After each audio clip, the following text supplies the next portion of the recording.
আপনারা দেখছেন একুশে টেলিভিশন।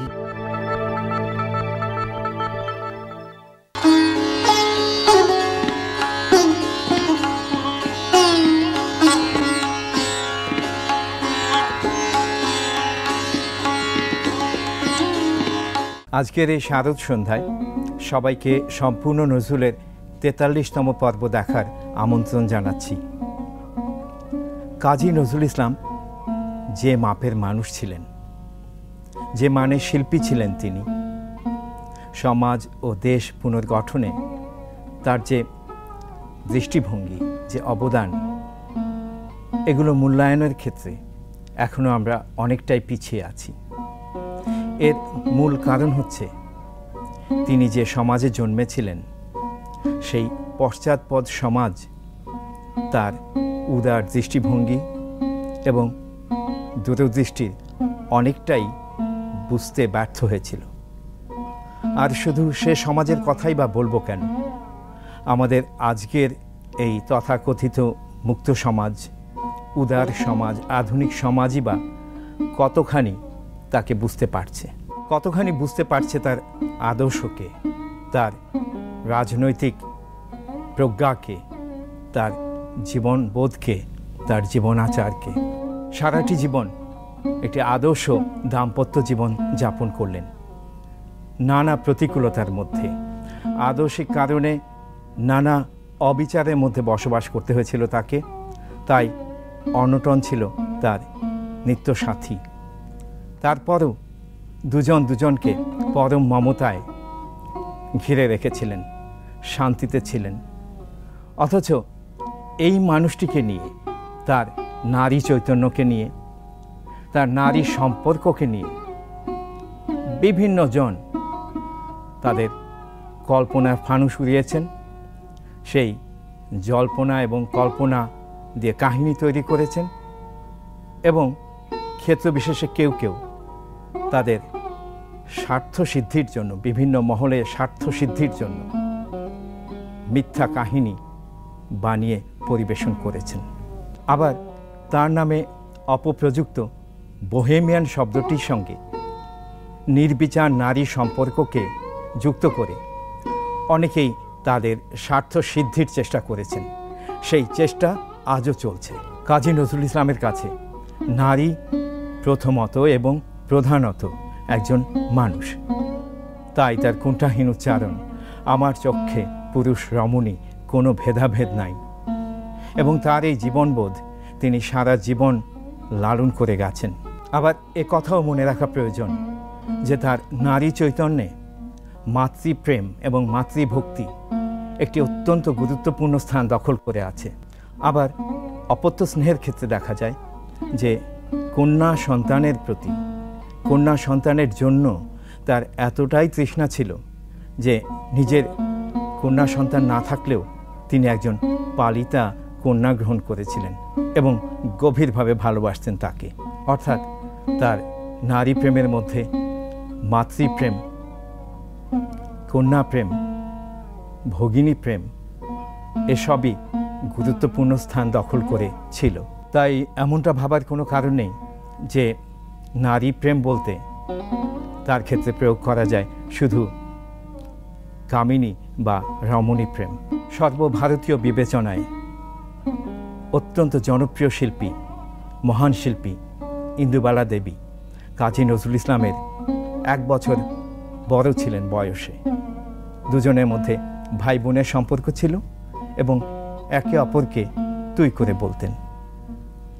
কাজী নজরুল ইসলাম ইন্দুবালা দেবীকে দিয়ে তার পুরুষ যে সহকর্মী, ট্রেনার যারা ছিল, তাদের চেয়েও বেশি কাজ অনেক সময় করিয়ে নিতেন। এমন কাজ করিয়ে নিতেন যেটা তৎকালীন সমাজে শুধু পুরুষকেই সাজে। এটি তিনি এই জন্যই করতেন যে তিনি বিশ্বাস করতেন একজন আত্মসম্মান বোধ সম্পন্ন নারী পুরুষের চেয়ে কোনো কাজেই পিছিয়ে থাকার নন।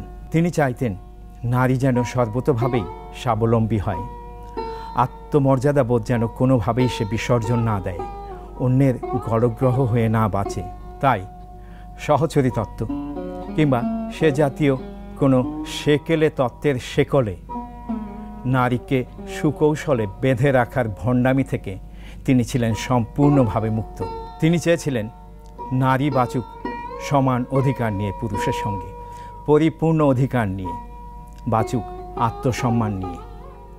তার সে সময়ে, সেই কালে দাঁড়িয়ে যে স্বপ্ন তিনি দেখেছিলেন নারী মুক্তির ক্ষেত্রে, সেটি ছিল তৎকালীন পাশ্চাত্য সমাজের যে নারী স্বাধীনতার ধারণা তার থেকেও প্রাগ্রসর।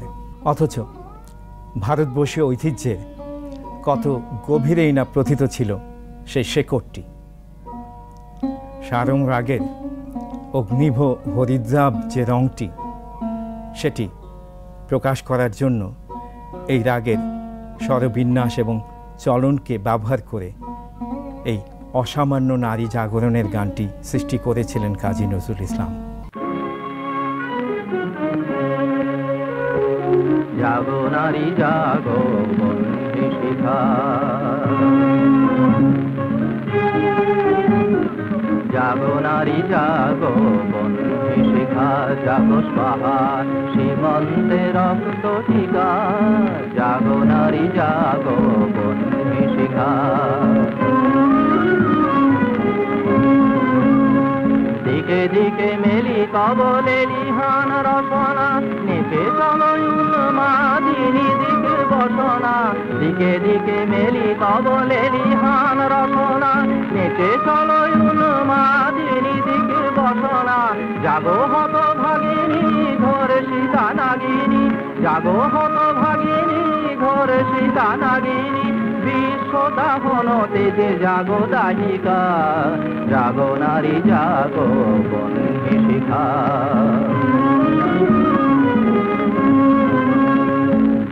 ধো জলে ওঠো ধুমায়িত যোগিনী, জাগো মাতা কন্যা বধূ জয়া ভোগিনী, ধো জলে ওঠো ধুমায়িত যোগিনী।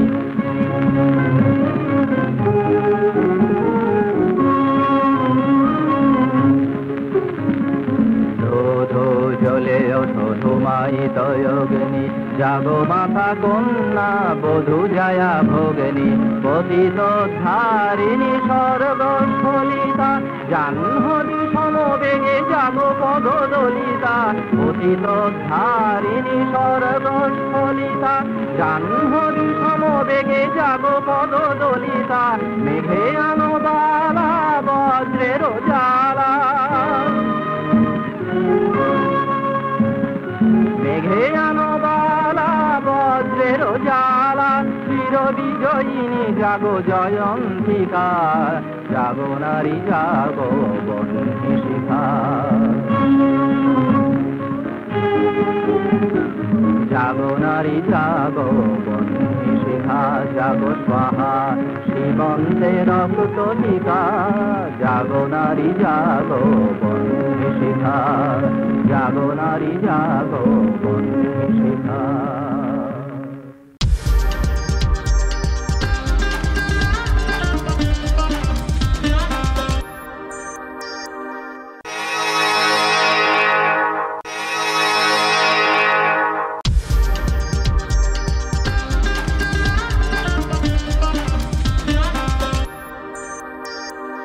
আমরা ইতিমধ্যেই জেনেছি যে কাজী নজরুল ইসলাম বহরমপুর জেল থেকে মুক্তি পেয়েছিলেন 1923 সালের 15 ডিসেম্বর, এবং তিনি প্রমীলা সেনগুপ্তার সঙ্গে পরিণয় সূত্রে আবদ্ধ হয়েছিলেন 1924 সালের 25 এপ্রিল, অর্থাৎ মাস 4 পর।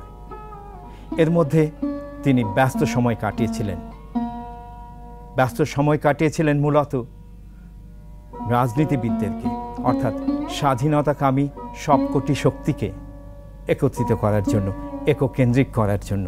কিন্তু এরই মধ্যে তার অন্তঃকরণে প্রবাহিত হতে থাকলো তার জীবনে প্রিয়তম মানুষটির জন্য গভীর ভালোবাসার ফল্গুধারা। সারাটি কারাবাসে তিনি যে স্বপ্নের বীজ বপন করলেন, যে স্বপ্ন দেখলেন, সেটি বাস্তব রূপ নিল সে বছর বসন্ত শেষে। আমরা অপার বিস্ময়ে লক্ষ্য করেছি তার হৃদয়ে কোমল ও কঠিনের যে সহ অবস্থান, যে সাযুজ্য। আমরা দেখেছি কি বিপুল বিক্রমে তিনি ব্রিটিশের অত্যাচারের বিরুদ্ধে সংগ্রাম করেছেন, তাদেরকে পর্যদুস্ত করেছেন। আবার একই সঙ্গে জেলখানার নির্যাতন এবং নির্জনতাকে কাজে লাগিয়ে আধ্যাত্মিক সাধনার বেশ গভীরে ডুবে গিয়েছিলেন তিনি। যে বিস্ময়কর দেহ রসায়নের অধিকারী তিনি হয়েছিলেন জেলখানায় তার সাধনার মাধ্যমে, সেটির একটি স্পষ্ট পরিচয় পাওয়া যায় যখন তিনি রেলপথে সমস্তিপুর যাচ্ছিলেন প্রমীলা নজরুল ইসলামের সন্ধানে।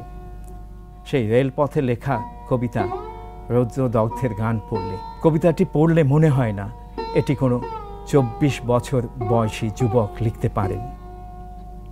এটির থরে থরে সাজানো আছে গভীর অধ্যাত্ম চৈতন্যের ছাপ। জেলখানার কন্ডেম সেলের যে অন্ধকার, যে নির্জনতা, যে ভীতিকর পরিস্থিতি, সেটি নজরুল ইসলামের জন্য সাপে বর হয়ে দেখা দিল। তিনি সুযোগ পেলেন ইন্দ্রিয় নির্ভর যে পৃথিবীর প্রহেলিকা, তার বাইরে চলে গিয়ে অনন্তের সন্ধান পেতে। স্নায়ুতন্ত্রের সৃষ্টি করা প্রহেলিকা এবং আত্মার যে অবিনশ্বর জগৎ, তার যে ব্যবধান এবং আন্তঃসম্পর্ক, সেটি স্পষ্ট হয়ে উঠল তার কাছে। এবার আমার জ্যোতির্গেহে তিমির প্রদীপ জালো, আনো অগ্নিবিহীন দীপ্তি শিখার তৃপ্তি অতল কালো, তিমির প্রদীপ জালো। নয়ন আমার তামস তন্দ্রালসে ঢুলে পড়ুক ঘুমের সবুজ রসে, রৌদ্র কুহুর দীপক পাখা পড়ুক টুটুক খসে, আমার নিদাঘ দাহে অমা মেঘের নীলমিয়া ঢালো, তিমির প্রদীপ জালো। মেঘে ডুবাও সহস্র দল রবি কমল দ্বীপ, ফুটাও আধার কদম ঘুম শাখে মোর স্বপন মনি নীপ, নিখিল গহন তিমির তমাল গাছে কালো কালার উজ্জ্বল নয়ন নাচে, আলো রাধা যে কালোতে নিত্য মরণ যাচে, ওগো আনো আমার সেই যমুনার জল বিজুলির আলো, তিমির প্রদীপ জালো।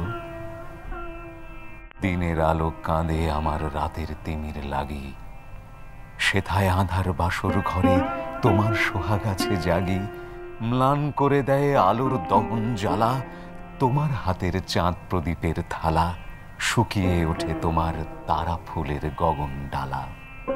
ওগো অশীত আমার নিশীথ নিতল শীতল কালোই ভালো, তিমির প্রদীপ জালো।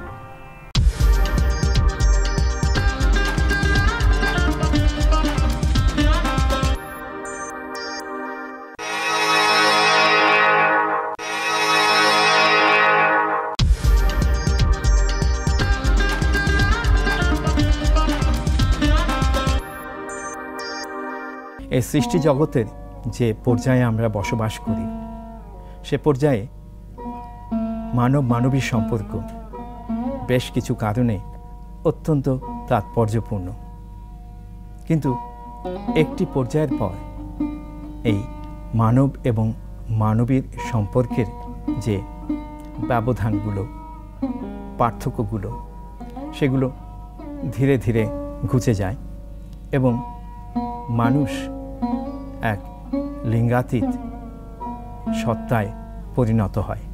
অর্থাৎ মানুষের কাছে জীবনের উচ্চতর এবং গভীরতর বিষয়গুলো পরিস্ফুট হতে থাকে। আবার সে পর্যায়ে পৌঁছানোর আগ পর্যন্ত মানব মানবীর সম্পর্কে গভীর প্রশান্ত মঙ্গলময়তার পাশাপাশি অস্থিরতার সৃষ্টি হতে পারে, অশান্তি সৃষ্টি হতে পারে, বেদনা সৃষ্টি হতে পারে আন্তরিকতার অভাবে, শঠতার কারণে। কিন্তু সে বেদনা একজন সৎ মানুষকে মহান উচ্চতায় উন্নীত করতে পারে, প্রশান্ত গভীরতায়, নিতল নীল গভীরতায় অবগাহন করাতে পারে।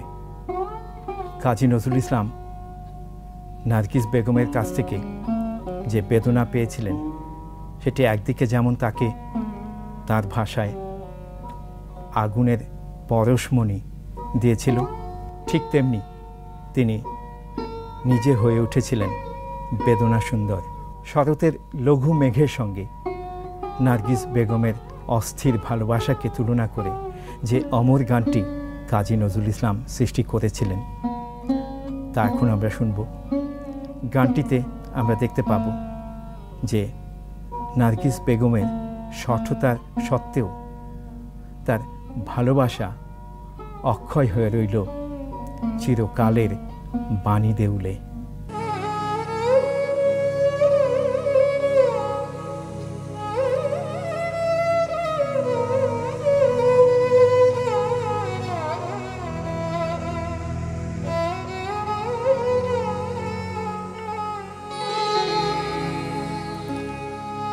যে ব্যথায় অন্তরতল নিশিদিন উঠিছে দুলে, যে ব্যথায় অন্তরতল নিশিদিন উঠিছে দুলে, তারি ঢেউ এ সঙ্গীতে মোর, তারি ঢেউ এ সঙ্গীতে মোর, মুরছায় সুরের কুলে।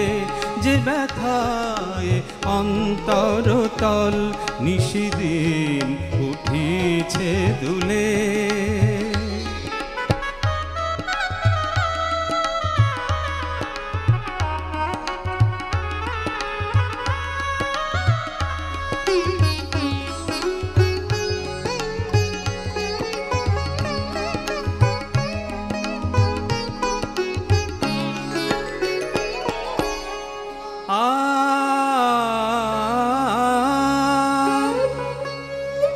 ভালোবাসো তোমরা যারে, দুদিনে ভোলো গো তারে।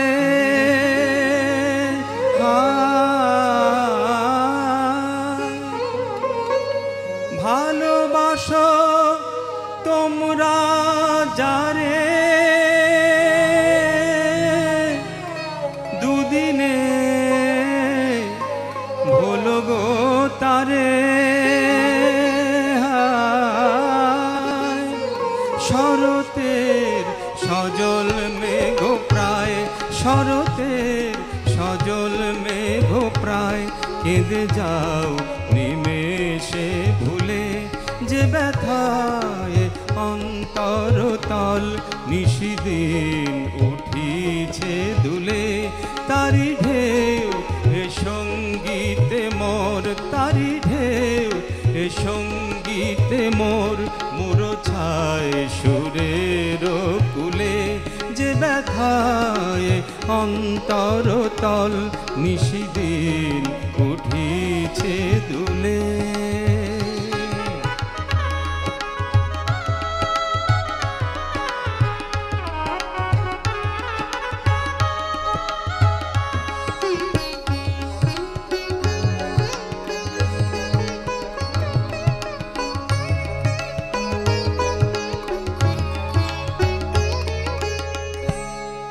কঠিন পুরুষের মন গলিয়া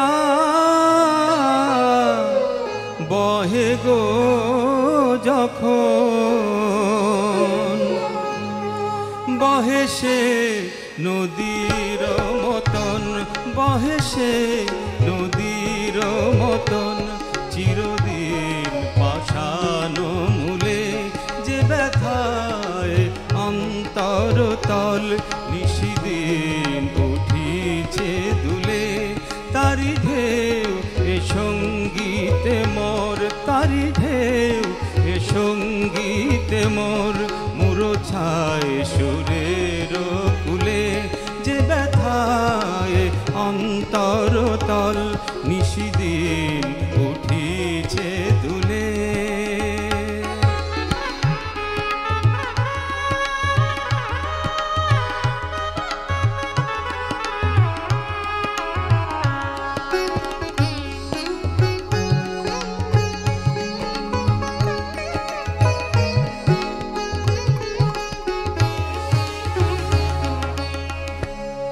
আলোর লাগি জাগে ফুল, নদী ধায় সাগরে যেমন, চকর চায় চাঁদ চাতক মেঘ যারে চায় তাই তাই চাহে রে মন, নিয়ে যায় সুদূর অমরায়, নিয়ে যায় সুদূর অমরায়, বুঝে তাই বাণী দেউলে যে ব্যথায় অন্তরতল নিশিদিন উঠিছে দুলে, তারি ঢেউ এ সঙ্গীতে মোর, তারি ঢেউ এ সঙ্গীতে মোর, মূরছায় সুরের কুলে যে ব্যথায় অন্তরতল, যে ব্যথায় অন্তরতল, যে ব্যথায় অন্তরতল নিশিদিন উঠেছে দুলে। ব্যস্ততার জন্য হয়তো আপনারা আমাদের কোনো কোনো পর্ব নাও দেখে থাকতে পারেন, ইচ্ছে করলেই সেটি ফেসবুকে দেখে নিতে পারেন। আগামী সপ্তাহে একই সময় আপনাদের সঙ্গে দেখা হবে, একই দিনে। আপনারা সবাই ভালো থাকুন।